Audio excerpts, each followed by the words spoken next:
Heart beat scan ఒక్క second లోనే world class 640 slide CT scan ఇప్పుడు మీ విస్టా ఇమేజింగ్ బంజారా హిల్స్ లో. ఆల్రెడీ సరుకు రెడీ. మాట మీద నిలబడే మనిషి అండి. అన్న మాట ప్రకారం వచ్చి కారెక్కింది.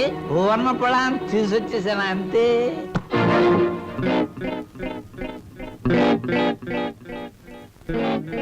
ఇదేమిట్రా పాత్ర మారిపోయింది? నేను మాట పడే రకం కాదు. కావాలంటే దగ్గరగా చూడండి.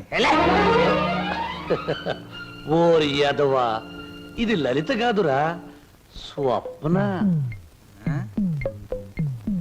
నిజమే. ఎవరు ఎవరు ఎవరది? అమ్మనాథలు నువ్వా? ఎక్కినప్పుడు చూడలేదు, ఇక్కడ తీసుకొస్తున్నప్పుడు చూడలేదు.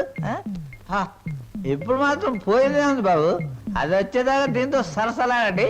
ఇప్పుడు వెళ్ళి అసలు గాడినట్టు నటు వచ్చేసా.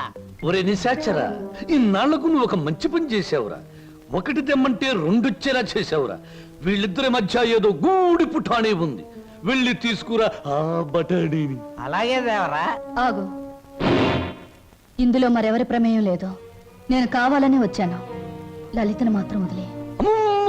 ప్రోగ్రామ్ ఫిక్స్ అయ్యాక అనుకున్న టైంలో ఆడది నా పక్కన ఉండకపోతే, ఛీ, నువ్వు మా వంశంలో తప్పబుట్టామని మా తాత ముత్తాతలు, వాళ్ళ తాత ముత్తాతలు కూడా కల్లోకొచ్చి లేపి మరీ తిడతారు. అది కాదు, నువ్వు నన్ను కోరుకున్నావు, నేను నీకు లొంగిపోతున్నాను.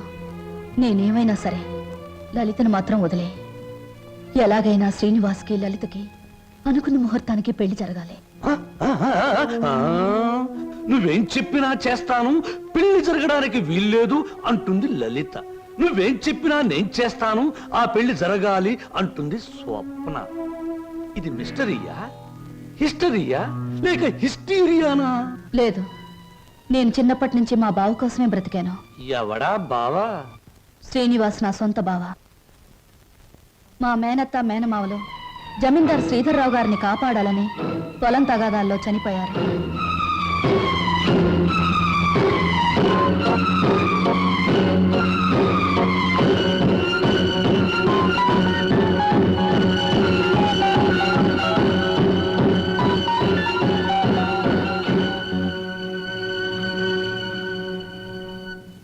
అమ్మా సరోజ.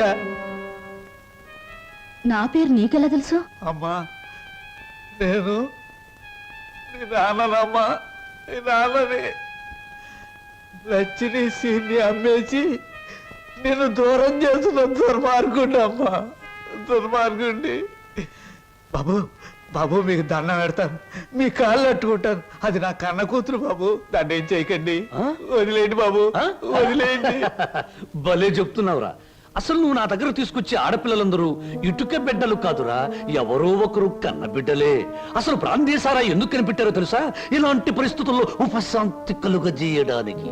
ఈ సమాజంలో సెంటిమెంటు విలువ కేవలం ఒక పెగ్గు బ్రాందీ. బాగా తాగు, నీ బాధలన్నీ పెట్టి. అవును నాన్న, ఎందుకు అనవసరంగా బాధపడతా? ఆత్మీయత, అనురాగం ఏనాడో వదిలేసి నీ ప్రపంచంలో హాయిగా బ్రతుకుతున్న మనిషివి నువ్వు. మళ్ళీ అవి గుర్తు చేసుకోకో. మత్తు దిగిపోతే ఈ సంఘటన చాలా భయంకరంగా కనబడుతుంది. పుట్టగానే తల్లిదండ్రులు బిడ్డను ఉయ్యాల్లో వేస్తారా? ఊహ తెలిసాక విద్యాబుద్ధులు చెప్పిస్తారా? వయసు వచ్చాక పెళ్లి చేసి అత్తవారింటికి పంపిస్తారా? కానీ నువ్వు ఇవేమీ చేయకపోయినా ఈ రోజు నలుగురు నీ కూతురుని అనుభవించడానికి ఒక వ్యభిచారిని కావడానికి పంపిస్తున్నావు నాన్న. నువ్వు నేను తండ్రి కూతుళ్ళు అని ఈ నిజం ఈ 4 గోడల మధ్య చచ్చిపోని. ఈ నిజం ప్రపంచానికి తెలిస్తే బంధాలకు, అనుబంధాలకు, మమకారాలకి, మనుగడకి, సంస్కారానికి, సభ్యతకి విలువే ఉండదు. నీ చేతులతో ఎంతో మంది ఆడపిల్లల్ని గడప దాటించావు. నన్ను వాళ్లల్లో ఒకళ్ళనుకుని నవ్వే, ఏ బాధ ఉండదు. వద్దమ్మా, ఏ తండ్రికి ఎట్టాంటి తెచ్చొద్దు. ఎప్పటికైనా నేను తండ్రిగా ప్రవర్తించబోతే నేను చేసిన పాపాలకి ఆ దేవుడు కూడా క్షమించడమ్మా. అసలు ఈ ప్రపంచంలో తండ్రి అనే పదానికి అర్థమే ఉండదు. ఉందిరా, ప్రతి మాటకు అర్థం ఉంది. అర్థం వెనుక అనర్థం ఉంది, అనర్థం వెనుక వ్యర్థం ఉంది. నాలాంటి వాడి ప్రతి మాటకు ప్రతి పదార్థం ఉంది. ఎవరిన్ని గింతినా, ఎవరిన్ని రంకెలు వేసినా, శీలమని కొందరేడ్చినా, నా మాటలు అశ్లీలమని విమర్శించినా, అన్ని రకాల పిట్టలు రెక్కలు టపటపా కొట్టుకుని ఆ పిట్ట కోసం ఈ పిట్ట, ఈ పిట్ట కోసం ఆ పిట్ట, 2 రకాల పిట్టలు నా గూటికే చేరాయి. మేమే చిరంజీవులం, మా మాటే చిరంజీవి, మా బాటే చిరంజీవి. రావే ఏయ్, నా బిడ్డ ఒంటి మీద చెయ్యేసావా చంపేస్తాను. ఏయ్, వదలరా, వదిలు.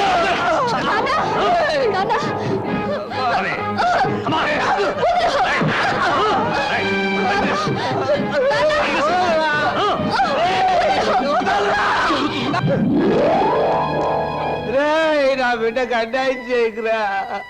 రేయ్, నా బిడ్డ బతు నాశనం చేయకురా.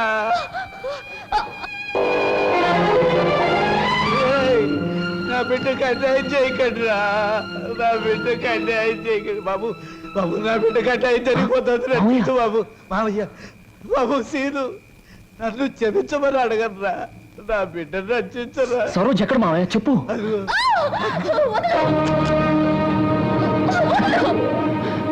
సరోజా హరమదేవ శంభో శంకర. మీ హీరోలకి ఏమీ పని ఉండదా? అసలు పని అయ్యాక రావచ్చుగా.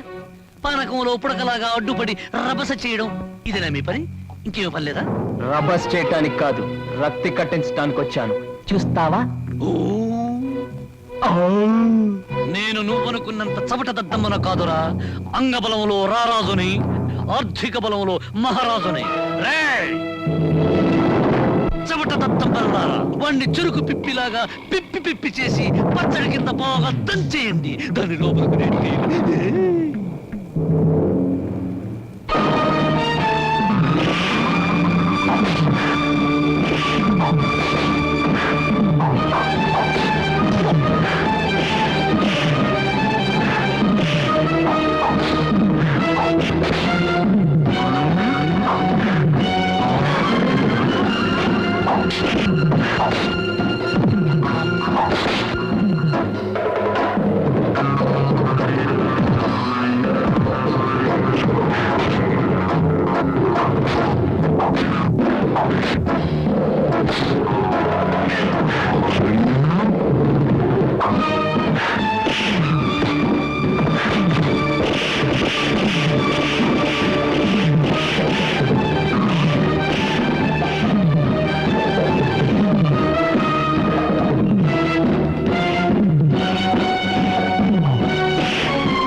వదులు బాబాయ్ వీడిని. ఆగరా, నువ్వెందుకు నీచుని చంపి నేరస్తుడు అవుతావు? ఆగు. అవును బాబు, ఈడంతా తేలిగ్గా సావటానికి వెళ్ళలేదు. జైలు గోడల మధ్య కుళ్ళి కుళ్ళి సావాలి. వీడి గుట్టుమట్టని నాకు తెలుసు బాబు. నేనే ఇన్ని పోలీస్ స్టేషన్లో అప్పచెప్పొస్తాను. చిన్నోడివైనా నీకు చేతులు ఎత్తి మొక్కుతాను. నా బిడ్డను క్షమించమని అడిగే అర్హత నాకు లేదు బాబు. నేను చేసిన దుర్మార్గాల్ని మర్చిపోయి నా తప్పుల్ని క్షమించి నా బిడ్డని కాస్త ఆదరించు బాబు.